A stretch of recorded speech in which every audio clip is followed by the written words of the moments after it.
Média présente De Sources Sûres avec Jean-Charles Simon.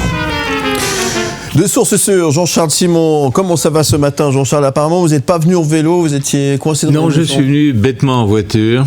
Voilà. Oh, bêtement. La dernière fois. Il faisait bon chaud, moi, dans votre voiture. Il faisait chaud, j'écoutais la radio, c'était bien. Je me suis étonné quand même que Madame Gorité n'ait pas abordé le moyen de mobilité douce qui fait le buzz actuellement sur les réseaux sociaux. C'est une idée d'un habitant de Pontarlier. Oui. Qui séduit beaucoup.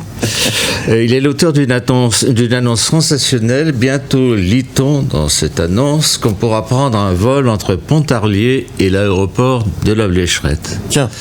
Je vous la lis. La compagnie frontalière Lines va prochainement commencer à opérer des vols entre l'aéroport de Pontarlier et l'aéroport de Lausanne-Blécherette. Plusieurs vols d'essai ont été effectués pendant le mois d'août. La durée du trajet sera de 15 minutes. Il est encore spécifié que le premier vol aura lieu dès janvier, donc c'est très proche. C'est demain, ouais. Et qu'un aller-retour sera disponible dès 25 €. Ah oui. Le prix de 2 heures dans un parking de Lausanne. Hein? Alors, ce moyen de transport alternatif va permettre aux frontaliers de drastiquement réduire leur temps de trajet entre la France et la Suisse. Ah oui, oui. Alors, bon, je comprends Madame Gorité qui n'a pas voulu en parler parce que les tractations vont bon train. Il y a encore quelques petits problèmes à régler. Et personnellement, attendez, on me dit quelque chose à l'oreillette, si vous le... Vous avez l'oreillette. Ah, ce serait une blague.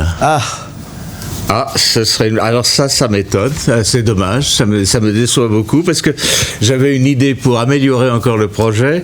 On aurait pu rajouter une escale supplémentaire entre Lausanne-Blécherette et Genève-Cointrin et on aurait plus été obligé comme ça d'élargir la une.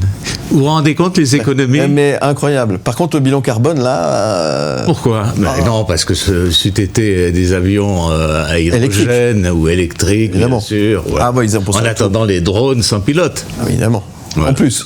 Ouais, il faut penser, quand on investit, c'est pour l'avenir. Hein. C'est clair. Voilà. C'est clair. Bon, écoutez, dommage. Bien essayé. Si vous avez besoin d'une solution, mais je vais peut-être contacter directement Madame Gorité. Je vous donnerai son numéro, il n'y a pas de souci. S'il vous plaît. Volontiers. Merci. Quoi d'autre, Jean-Charles? Eh bien, écoutez, vous êtes peut-être tombé sur cette interview, pas une interview, mais la déposition de Robert Namias, qui est l'ancien directeur de l'information de TF1, sur l'affaire PPDA.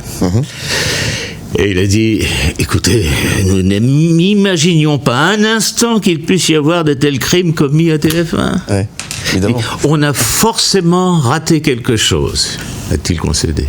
Alors, les dirigeants ont raté, PPDA, il a raté personne. Vraiment, ça. Bon. Une dernière? Une dernière conflit d'intérêts au HUG à Genève. Vous savez, c'est terrible parce que la vice-présidente du conseil d'administration, Caroline Kant, est l'épouse du directeur administratif et financier de l'Office cantonal de la santé.